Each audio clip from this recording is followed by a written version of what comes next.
honest, and once again, baby faces are falling to the team heel on Dynamite right here. I mean, Keith Yeah, Lee and baby. Swerve Keep Strickland it versus Ricky going. Starks and Powerhouse Hobbs.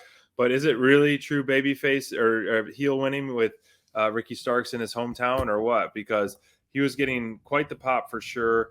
Even though everyone was basking in Keith Lee's glory, he was definitely over for sure. But man, I think these two guys pair so well. You got a big guy, small guy, big guy, small guy. And so you get the opportunity to kind of flip flop of, showcasing the power from each big guy and then have the small guys kind of, well, they're not small, but smaller in compared to Keith Lee and Powerhouse Hobbs, Mhm. give us their agility and all that. But man, I think, early on, the chemistry with Swerve and Keith Lee is starting to grow more and more and more. I really like it, man. They're doing, nice smooth tags. You had that backflip off of Hobbs's chest, or not Hobbs, excuse me, Lee's chest, which was fantastic to go into commercial.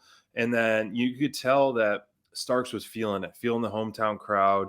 He did that almost like a Canadian destroyer DDT, which I've never seen before. I thought was pretty brutal and epic. He's being showboating to the crowd. Mhm. Starks was definitely to me the standout of this match. As he should be. This Yes, was a hometown showcase for Starks. really enjoyed this And match. yeah, I mean, this was a hometown showcase for Starks, and he looked like a superstar in this.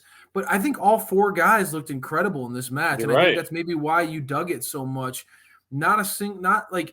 Not really a flaw in the way this was executed, I felt like it was a little bit of a surprise the way that this ended.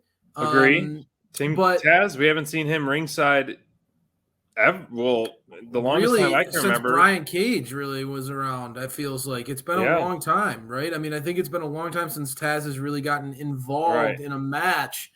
right. Um, and it worked. I mean, because it protected Keith Lee and Swerve, who I think both have a, a, Right. a lot of fans behind them. Swerve is a lot of fun to watch. He And like you is. said, they played well off of each other. A lot of combo offense that was kind of fun, using Mhm. Keith Lee's size. Both teams had that dynamic, the size of one big fella and the speed, athleticism of the other. You're right. Both teams worked really well, but I actually, even though they're the newer pairing, I thought Keith Lee and Swerve, their tandem offense was a little bit more like of a Agree. mainstay of a staple in this match. I Agree. was actually really surprised by that.